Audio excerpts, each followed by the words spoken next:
In today's show, I'm here to look back at the games from Monday in the NBA. Michael Bolton. Thanks, Josh. It's Michael Bolton here, and it's time for another episode of the Locked On Fantasy Basketball Podcast. Let's get to it. Let's get to it, indeed. You are Locked On Fantasy Basketball, your daily fantasy basketball podcast, part of the Locked On Podcast Network.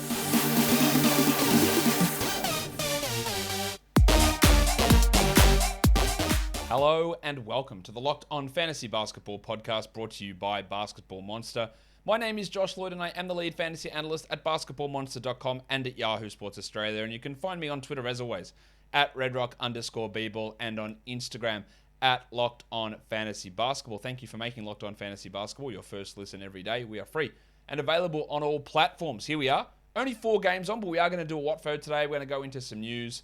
So let's get it on, Gilly. All right, news. Ben Simmons, Shams Charania, along with Sam Amick over at The Athletic, are reporting that Daryl Morey is not going to trade Ben Simmons this season, that the idea is that they might be looking to acquire James Harden, who is a free agent at the end of this season. And in order to fit him in, it would need to be a sign and trade with the Nets. Of course, Morey has history with James Harden in Houston. And there is just way more deals that can get done in the offseason. If you have been holding Simmons for 15 weeks, congratulations to you. I don't know how you survived. Are you in actually a good spot in your standings? I honestly just don't think that it's going to go down. Sure, this could be subterfuge, and Morey's putting it out that he's not trading him in order to get teams to up the ante. I'm just not sure it's going to happen.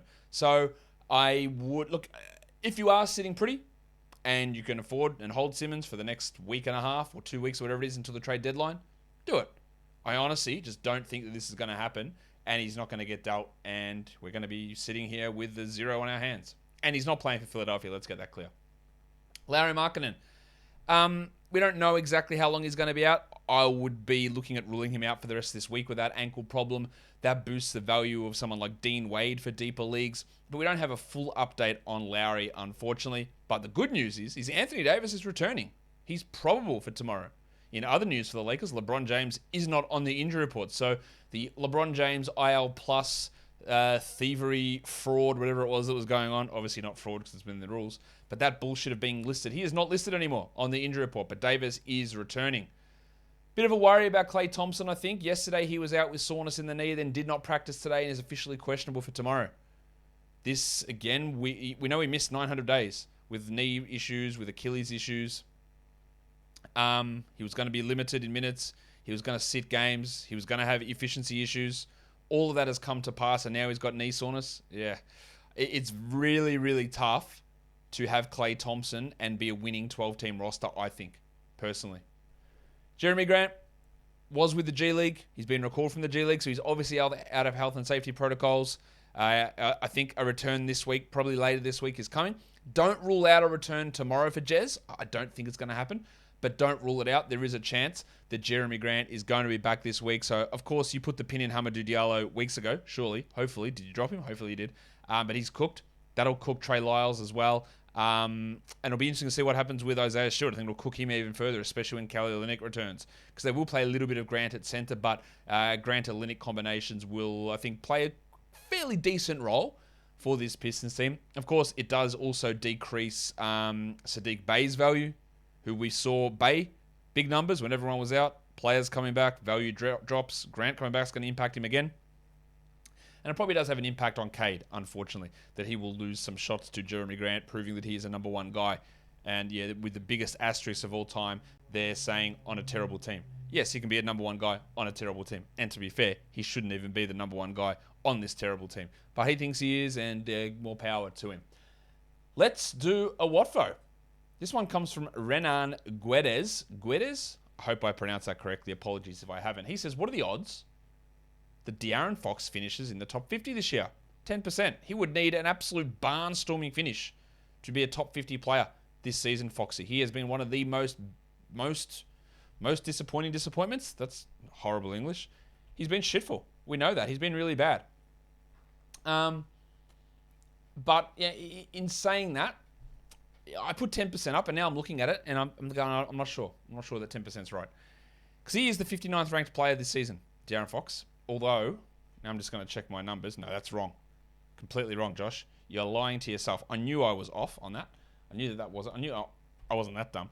De'Aaron Fox is the 89th ranked player this season. That makes a lot more sense. I think, look, to be top 50 rest of season, we're halfway through. Needs to be a top 30 player rest of the way. Given that he's shooting some of the worst shooting numbers you'll ever see, I really don't think that's possible. 10%, De'Aaron Fox finishing in the top 50 this season. Let's look at the top fantasy ads over the last 24 hours. Biyombo up 34%. Ayton's out. He's been playing well. Makes sense. Nerlens Noel up 27%. Mitchell Robinson's out, so Noel's a stream option. Jeremy Lamb up 22%. Well, with the return of Karis LeVert, Lamb's value is dropped a little bit, and you're going to see him dropped in a lot of leagues. PJ Washington, last 2 games have been really good. I don't mind a flyer on it. I don't really buy it long term. Otto Porter up 10%. Good ad. Torrey Craig, yeah, that's a streamer for today, but he's not a great fantasy guy. DeAnthony Melton, yeah, look, let's go. Let's see what happens. Justin Holiday, good ad for today. Duncan Robinson, playing well. I don't really buy it as a must roster 12. And same as Nasir Little, who is up 7% at the moment. Your top drops in 12-team leagues. Amir Coffey, the Farmers Union, down 25%. Drop him in 12s, no problem. Okongwu down 20. Capella's back. Okongwu can go. John Kuminga down 15. Yeah, get him out of here. Shouldn't be rostered. Jay Crowder down 14. Now, Jay Crowder is our day-to-day with a wrist issue. Campaign's out for at least 2 weeks. Crowder, yeah, look, he's not a 12-team league guy, so move on. Precious Achiuwa, the big sneeze. Yep, I don't know why you had him. Alex Caruso, yes, clear drop. Max Strus, yeah, get that. I know we've been playing well. It's just too crowded. They're on the wing. Brandon Clark down 9. I think that's pretty hasty. Hamadou Diallo down 8%. Yes, clear drop. And Grayson Allen down 8%. Yes, a very, very clear drop. PrizePicks, though, I've got to tell you about it because you're going to love it. PrizePicks is daily fantasy made easy. I've got a great deal for you guys. It's a PrizePicks exclusive for Locked On listeners. You get $50 for free. How's that sound? If a player in your first PrizePicks entry scores a single point, but you must use our code, which is NBA. That's an exclusive code for Locked On listeners, NBA. PrizePicks has the best NBA DFS prop game on the market. You pick 2 to 5 players and get an over-under on their projections, and you can win up to 10 times your entry. It's just you versus those projected numbers, whether it's points or assists or steals or blocks or threes or even fantasy points. Just go over-under and win. Simple as that. It also allows mixed sport entries. So go to prizepicks.com and go to your app store and download the app, and all users that deposit and use our promo code NBA will get $50 free if your first PrizePicks entry scores a single point. That's right. All users that deposit and use the promo code NBA will get $50 free if your first PrizePicks entry scores a single point. PrizePicks is daily fantasy made easy. Your first listen is always going to be Locked On Fantasy Basketball. I know that, and I thank you for that. But on trade deadline day, why don't you make your second listen Locked On NBA? Thursday, February the 10th at 3 p.m. is the trade deadline. So from 2 p.m. through to 4 p.m., we are going to be doing a live trade deadline show. So join Kim Becker, John Corrales, NBA veteran Antonio Daniels, and egomaniacal wanker Josh Lloyd for all of the coverage and analysis of every blockbuster move. Subscribe to Locked On NBA YouTube and turn your notifications on so you know when we go live. Okay, should we do it? Should we look at the games? Yeah, let's do it. First game, Knicks, Cavs. Tom Thibodeau remains a trash coach. 93-95, they lose to Cleveland. Let's talk about the Knicks. The rotation continues to make no sense at all. Kemba Walker went back starting and played 20 minutes, had 8 points. Evan Fournier played 21 minutes. The stubbornness of these two guys starting every game that they play is ridiculous. Kemba can't come off the bench, apparently. Is he just going to go back out of the rotation? I don't think there's any point in holding on to Kemba Walker in 12-team leagues if there's going to be knee soreness and games missed, if there's going to be minutes reduction, and there's going to be wonky performances. Hello. Nah, not hello. Fuck off. See you later. Dropped. Evan Fournier, not a must-roster player, the disease scrotum. You can have him, but you don't have to. And then, who else was in here? Quentin Grimes, 24 minutes. That's cool. 12 points, 4 threes, but I can't trust that. I also can't trust the fact that Emmanuel quickly plays 6 minutes in the first 3 quarters and then plays the entire fourth quarter. He didn't play exactly 6 minutes, but he wasn't too far off. He just barely plays and then closes the game. He, of course, had 3 points on 10% shooting, and I just don't know where they go or how they fit this shit in. Quickly's only a deeper league guy. Alec Burks played 18 minutes only coming off the bench. Alec Berg. Look, when Kemba's out, we stream Burks in and we use him. He had 0 points on 0 of 4 shooting. By the way, Cam Reddish, not in the rotation. Remember my issue with him when he was traded? Where do you find the minutes in the rotation when a rotation player wasn't moved out? It's not there. And people will go, oh man, Tibbs is terrible. He's not a good coach. But Cam Reddish is not that good. He's not a guy where you go, fuck, we just got to create 30 minutes for him. He's awesome. He's not. He's not that good. He has never been that good. He has never once shown he's been that good in the NBA or even in college. He's a solid guy with a bit of upside, but he is not that good. Now, I think they should be trying to find some minutes for him at some point. But him getting 27 a night to be a 12-team league guy seemed pretty tough to understand how that was going to happen. And I guess what we looked at is the fact that the Hawks were like, yeah, we're happy to help Cam out, yeah, so he could go to a place where he could play more. And you would assume that if he was going to a place where he could play more, that there would have been discussions between Cam and the Knicks saying, are you going to play more? Yeah, we will. I don't get it. The double Roy, Julius Randle. Terrible percentages, 18, 7, and 4 on 35 and 67. They're shithouse, and he's been dreadful at those numbers all season. But some nice counting stats. And Rowan Barrett just was bad on your free throws. 50% there, but nice from the field goal situation. 56% there. 24, 5, and 4 with 2 steals. He is a little bit of a sell high, I think. He's done this before. He's had these little really good stretches and then falls way off. And, nothing falls from the field, from the line. Minutes drop back down. It's just very hard to have any level of confidence in a Tom Thibodeau rotation. Unfortunately, that's just the way it is. For the Cavs, they were without Larry Markkinen and Jarrett Allen. Allen was ill. Markkinen's out with that ankle injury. They started Dean Wade. 13 points, 4 threes, and 3 steals. The 3 steals, look, he defends okay in the perimeter. I don't get starting, again, a center at small forward. Why persist with that? But they're doing it, and they're winning. So, I don't know. Maybe I don't know as much as JB Bickerstaff. I definitely don't. 13 points with 4 threes in 35 minutes for Wadey. Yeah, that's fine for deeper leagues. Darius Garland had a rough shooting night, just 13 points on 19 shots. That's 32%. But another double-digit assist game, 12 assists with 2 steals, continues to be excellent. Rondo, I thought, played pretty well. 8 points with 3 assists. That's only still deeper league stuff. While Okoro, 14 and 6. Rough from the line, but a little bit of a spark there with Markkinen out. A few more shots for him. Just to watch. Maybe a 16-team ad, maybe a 14 grab, not for 12. Evan Mobley was disastrous from the line, 3 of 7. But he had 15, 12, and 5. Unfortunately, no defensive stats. And he's a little bit of a buy low at the moment, Mobley. 161st ranked player over the last 2 weeks. A large part of that is the fact that his free throws are just way off. Like, they are, they're just not there. And I do expect them to come back to around that high 60s, low 70s mark. But they are just way off at the moment, his free throws. And we do hope that they can come back. Not much. Oh, Kevin Love, 24 minutes. Extra few minutes with Allen and Markkinen out. 20 points, 6 triples, 11 rebounds. You absolutely roster him. There's a chance for him to put up some sell high numbers at the moment. And that's it. And then the discman, Chetty Osman. Jesus Christ. 0 points. He's gotten so much worse. He's terrible. Don't even worry about him in 14-team leagues. Trash. Dylan Windler played 9 minutes. And Ed Davis started for Allen. Had 2 points in 17 minutes. So, I don't know. I guess that's cool. But yeah, he's just not going to play most nights. You would, I won't say you would guess because I think that's a fairly easy assumption to make. BetOnline wants to issue a happy new betting year. Good for them. It's the number one spot, BetOnline, for all of your sports wagering action for 2022. It's a new year with a new updated desktop and a new mobile site. So why don't you sign up today? Use the code LOCKEDON and get a 50% welcome bonus on your first deposit. From basketball, football, hockey, boxing, UFC, or right to your favorite Vegas casino games. Don't wait and take advantage of all of the fantastic offers available for 2022. BetOnline is the fastest and easiest way to bet on all of your favorite sports. BetOnline is where the game starts. All right, let's go to the next one, the second game, the Pacers and the Pelicans. The Pelicans get the win.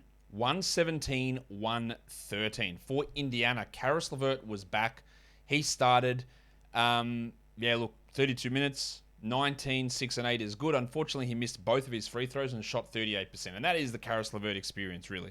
He's going to get some rough shooting nights, but the counting stats will rack up. Chris Duarte only played 27 minutes with LeVert back. That's a little concerning.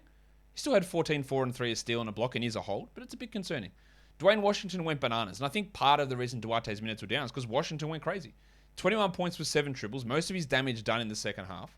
7 threes, that's crazy. Like 58% shooting. All of his shots were from 3. It's a great line. it just is wholly unrealistic to expect A, him to play 23 minutes, and B, him to take that many shots, and C, for that many to go in. So I wouldn't overreact to this game at all from him. The dart. Gogo Badadze. Problem with my Gogo-mobile. Gogo-mobile? No, not the dart. Not the dart. Yeah, look, there was a little bit of a problem with the Gogo-mobile today. 22 minutes, 12, 5, and 3. Got into foul trouble. Valanciunas just got him into foul trouble. So the minutes were well down. I am absolutely holding him in 12-team leagues. The same thing happened to Isaiah Jackson, who played just 12 minutes and had 5 fouls. He had 6 and 4 with 2 blocks. Great shot blocker. Just not sure there's enough of a role for him to be anything more than a deep league streamer for now. So with both of those guys in extraordinarily big foul trouble, O'Shea Brissett did start the second half and played 33 minutes. The 2 steals and 2 blocks for Brissett are nice. The 6 points is not so nice.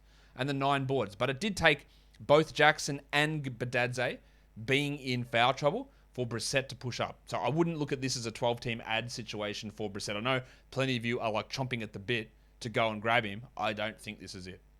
Do it if you want. I just don't think it is. Holiday played 22 minutes. Stinker from him. 8 points. He'd been playing really well, but again, the emergence of what Washington did pushed Holiday's minutes down. I think this is just a weird game in terms of rotation. So if I did have Holiday, I would hold him. But again, if he is your worst player and you want to move someone, do it. Drop him. Get someone else in. That's how the worst player works. Devontae Graham, I've been telling you how bad he's been because he has been 173rd ranked player over the last 2 weeks. 128th for the season. And then he went 25, 3, and 6 with 5 triples and shot the ball well. When you get a good shooting off from Devontae Graham, man, that is just not happening that often. Josh the Hitman Hart went to the locker room with an ankle problem, still somehow played 36 minutes, had 22 and 10, a big game for him, while Jonas Valanciunas, Jonas Valanciunas. 16, 12, and 6. Only 30 minutes, though, for Valanciunas. He had a bit of his own foul trouble. And Alexander Walker played 34 minutes with Ingram out. 14, 3, and 6. That's a good game from Nikhil. 31% shooting. That's bad. A steal and a block is all right. But again, where is this role every night? It's just not going to be there, I don't think. Herbalife Jones, look, some of the good shooting disappeared, but at least he had 2 blocks and a steal. Only had 9 points with 4 rebounds, but a steal, 2 blocks, pretty good. Still obviously worth a 12-team league spot.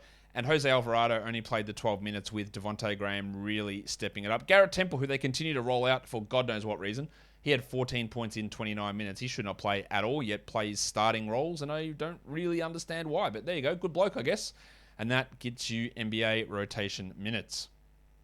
The Bulls somehow squeak one out against the Thunder. Some really, really bad basketball from the Bulls towards the end of this game. 111-110.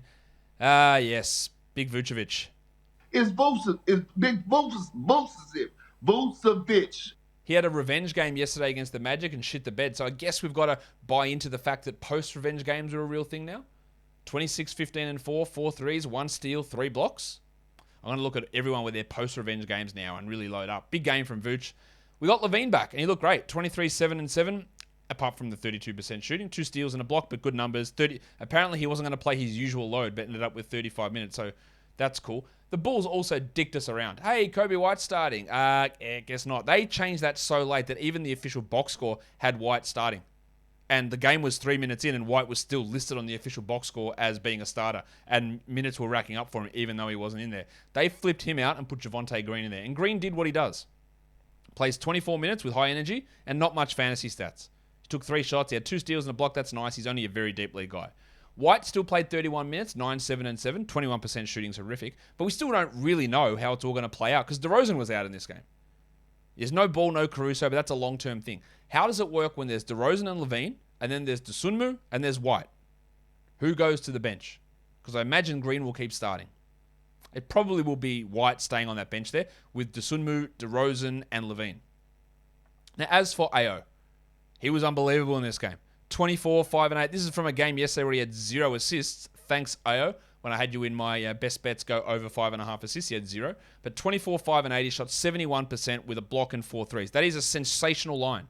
The 2 games prior to that, he shot under 40%.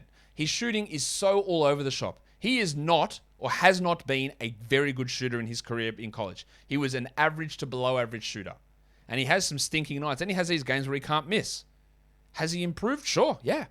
To this degree, I don't know. He's one of the players that I find the hardest to really place where I view him.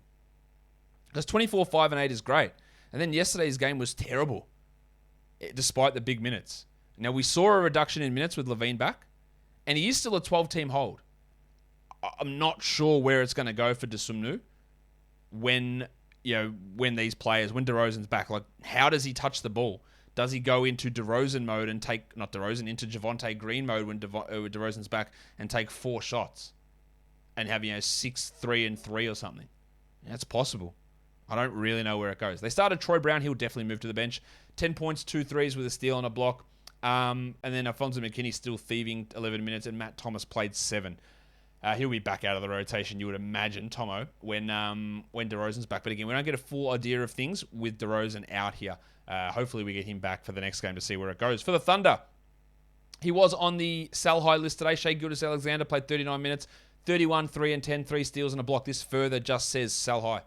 Big steals again, big assists, huge efficiency. You got to sell him high, I think, after this. 59 fantasy points, 53 from the field, 79 from the line on 14 attempts, huge numbers. Robinson Earl was benched in the second half, but still had 12, 3 and 3 with 2 steals, a block, and 4 triples. And Lou Dort, nice volume, but horrible field goal percentage. That is the Lou Dort story. 16 and 7 with 3 threes. Muscala started over Robinson Earl in the second half, had 14 points with 4 threes. That's totally fine. He's just a deeper league 3-point streamer. Well, I think it's a bit of a buy low for Josh Giddey. He's struggling a bit at the moment. No steals or blocks, no threes. 9, 8, and 6 is okay, I guess. 36% is rough from the field, and he is struggling somewhat. I think there is a bit of a buy low in Giddey. I wouldn't drop him, and if anyone drops him, I'd add him. While Wiggins started, played 16 minutes and had 5 points. He's not even remotely close to a 12-team league guy or a 14-team league guy, or probably, to be fair, even a 16-team league guy. There's too much up and down. There's too much inconsistent performance from him, which is fine. He's the 55th pick in the draft. There's going to be struggles with him, and Trey Mann struggled as well for 4 points in 17 minutes. So let's do the last game of the night, the Jazz and the Suns. The Suns win it 115-109 against a half-strength, not even half-strength Jazz team. Good to see the Suns get the win, but yeah, probably shouldn't have been this close. The Jazz were without Conley, Mitchell, Bogdanovic, O'Neal, Gobert, and Ingles. Mitchell with a concussion might be at another game. Bogdanovic has got an avulsion fracture in his hand. If you don't know what that is, every single Jazz reporter in the world tweeted out the exact same thing. But I can also tell you, because I suffered 4 of these on my fingers. They're not fun. It's when the ligament or muscle or tendon pulls away because it gets torn and it rips a chunk of your bone off. I had it happen in 4 of my fingers, and it hurts. It hurts for a long time. And the only way you can get it to heal is to not bend your finger. So he's got to have his finger in a splint. It's on his left ring finger, so not his shooting hand. So he's going to have a splint on that. He is going to be able to play through it, but it's going to take 6 weeks to heal. So there might be some games off for Bogdanovic. There might be some wonkiness, but it shouldn't affect his shooting too much. Not that you rely upon him to be a high field goal percentage guy regardless. But yeah, he is going to be dealing with that issue. Because all those guys were out, it's hard to read too much into this. Like, we expect Jordan Clarkson, with everyone out, to take a lot of shots. JordanClarkson. And he did. 22 points, 4 rebounds, 5 assists, 4 threes. Good stuff. 34 minutes. Good. Sell high. Trent Forrest played 36 minutes. I was big onto him in the DFS pregame show. Happy with that. 17 and 6. But there's nothing that matters here long term. Daniel House played 43 minutes. He had 14 and 7 with 2 steals, 2 blocks, and 4 assists. Cool. Probably doesn't play every night. Jared Butler, I thought was impressive. 4 steals in 17 minutes. Means nothing. Hassan Whiteside played 33, 10 and 9, a steal and a block. If Gobert misses more time, we have Whiteside. Otherwise, we drop him. Rudy Gay, 13 and 5 in 36 minutes. The triangle Eric Pascal had 14 and 4 in 25 minutes. But it doesn't matter. There is 6 blokes there who are taking up nearly all of their rotation minutes who didn't play. So you really can't take much out of that. And maybe Mitchell misses again, maybe Gobert misses, maybe Bogdanovic has some time off, but Ingles, O'Neal, and Conley are back next game. Don't worry about that. For the Suns, they were without Jay Crowder, who has that sprain in his wrist. His day today. So they started Cam Johnson, played him 38 minutes. 20 points, 5 threes, 3 steals. So what this means is that the 20 minutes a night that Johnson was getting as Crowder's backup was not because of his ankle. It's because that's how they view him as a role. So when Crowder... Look, we have Johnson for now, and when Crowder returns, don't feel too bad about dropping Johnson, because if he's going to play 22, 23 a night, he's not going to be a 12-team league player. The amazing season of Bismack Biyombo continues. 31 minutes, 16 and 13 on 70%. Like, this guy is scoring at a rate that he literally has never done before. He's coming off the bench and scoring in huge numbers and putting up big minutes. As long as DeAndre Ayton is out, and I don't think Ayton's going to be out very much longer, maybe one more game, yeah, Biyombo is a 12-team league guy. And then he probably goes back out of the rotation. McGee started and wasn't terrible. 6 and 9 with 2 blocks. That's all right. Devin Booker, 33 and 7, 2 steals, 2 blocks. Great all-round game. And Chris Paul continues to be masterful. Chris Paul is a top 10 player over the last 2 weeks. 27, 9, and 14 with 4 threes. He is actually amazing. At his age, doing what he's doing. Like, we write him off every year. He's killing it. Mikal Bridges is shithouse. So that's not true. He's playing shithouse for fantasy. 4 points on 8 shots is rough. But he had 5 assists. He had 2 steals. I would not drop him outside of 12-team points leagues or shallower. 10-team category, it is on the border, and I can understand dropping him there. I probably wouldn't, but I can understand that. But overall, just a weird sort of game. Actually, campaign out for 2 weeks with his fractured wrist. Or sorry, with his wrist sprain. Why do I keep saying fractured wrist? Wrist sprain. So Alfred Payton in as the backup. Yeah, that's not really doing anything. They were going with Devin Booker at backup point guard quite a bit. Let's look at the lines of the night. The monstrous line of the night goes to... It goes to Big Nick. It's Big Vucevic. Your waiver wire line of the night is Duane Washington Jr. Your young gun is Ayo Dosunmu. And your dud is the diseased scrotum, Evan Fournier. Let's go to the top 10 players today. Vooch was at 1, followed by Chris Paul, Shai Gilgeous-Alexander, Ayo Dosunmu, Devontae Graham, Josh Hart, Kevin Love, Zach LaVine, Devin Booker, and Jonas Valanciunas. Your top 10 players rostered in under 50% of leagues. Washington, I don't think there's much there for Dwayne.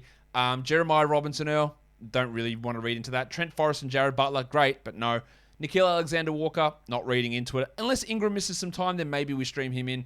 Jackson Hayes, no. Torrey Craig, 14 teams. Dean Wade, 14 to 16. Obi Toppin.